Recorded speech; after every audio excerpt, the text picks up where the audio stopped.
Hey everyone. Okay, so you've got your burlap on your Scarecrow mask now. Now we're gonna paint this thing. Okay, this is kind of where the magic happens, right? If you don't have a lot of a painting experience, um, don't worry about it. It's pretty simple, and I'll help walk you through it, and you'll be able to do it. Okay, it's pretty simple. Things you're gonna need: obviously your mask that you've already started, some water in a container, maybe something to mix some paint on. I'm just using like a lid of a to-go container. You need, I like these kind of brushes. There's like a foam brush. And then I get a 1/2 inch chip brush. Not expensive brushes, 49 cents, I don't know, 49 cents, whatever. Okay, then you're gonna need, mainly you're gonna need 2 browns, 1 black, and 1 white, and a little bit of yellow. Okay, I've got more than that here. It just depends on what you want to do. So, like I said, black, 2 different colors of brown. This is almost, I mean, it's a pretty dark brown. It's a real, I think they call it Tierra, burnt umber, Tierra something. So, pretty dark brown.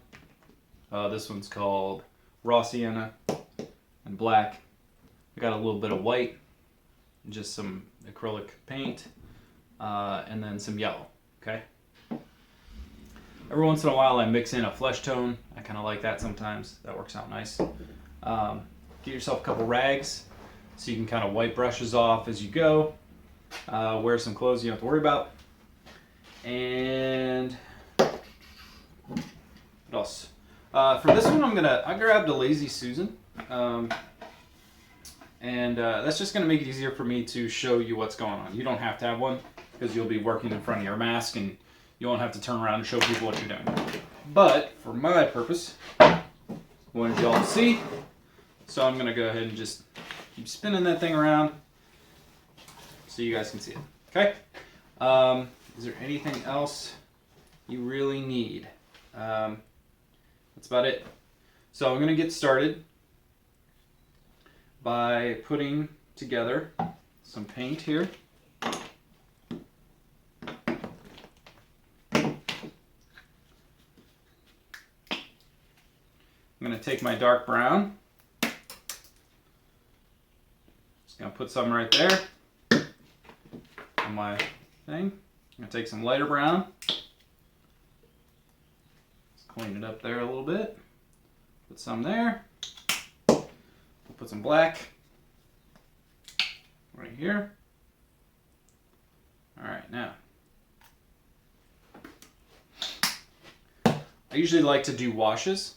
So what I'm going to do is I'm actually going to take a couple more cups and I'm going to split this water into a few smaller ones that we can make some washes with. So do that now. So add that to your list. A few more containers for mixing some paint.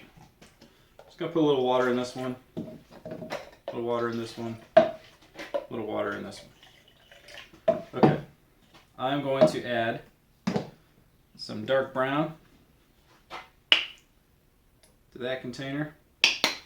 I'm gonna mix it up, see what it looks like.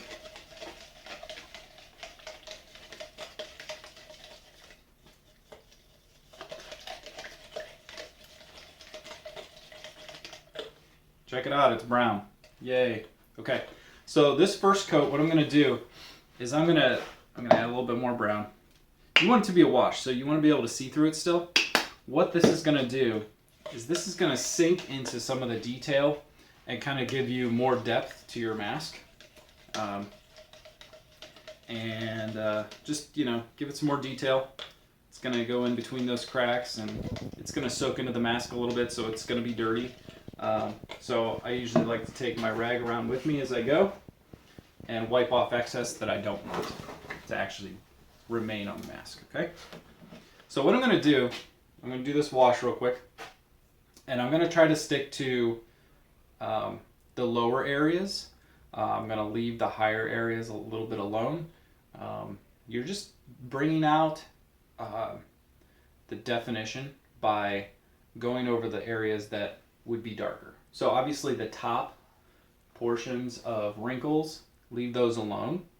And then, you know, the deeper the crevices and around the eyes and inside the mouth are going to be darker. So you can apply paint that way. So here you go.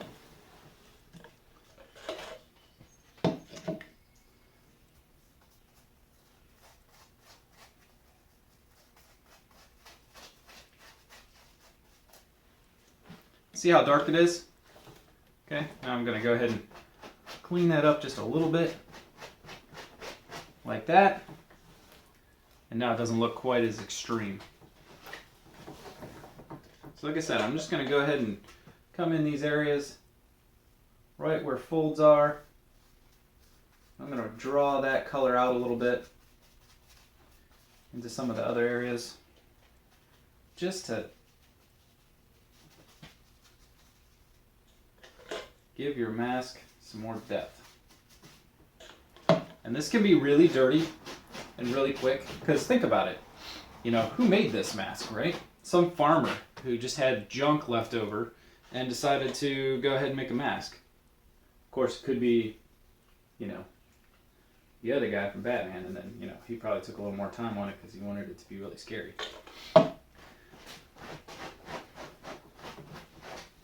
You see what's happening? You're starting to draw some of that, you're making areas push lower by painting them, and the other areas are popping out, okay? So that's what I'm going to do for this whole mask, and I'm going to come around this side so maybe you can see a little better while I'm doing it.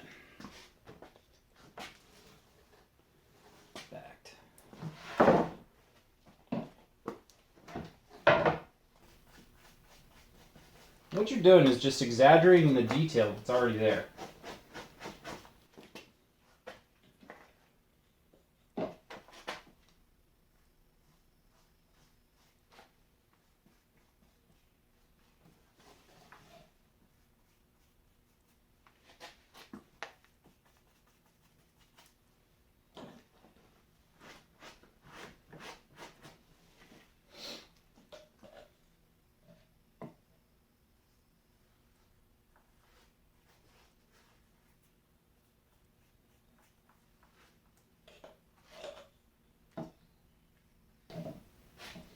Alright, can you see how this dips in like this and like that?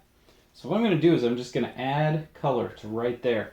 So it'll pull this center area up and push that down. Okay, watch.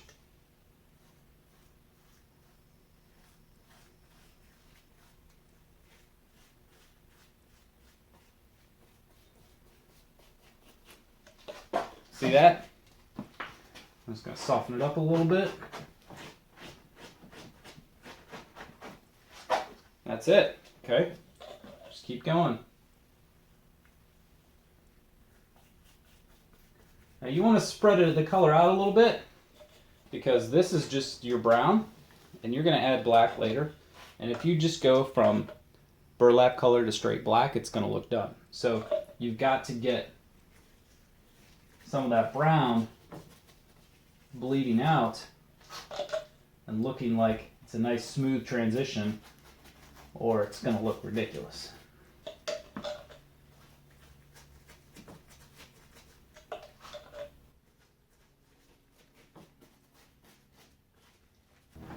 Now, depending on how far down you want your pieces to go, make sure you paint down that far. I'm going to be cutting right about here, so I'm only painting down to this area.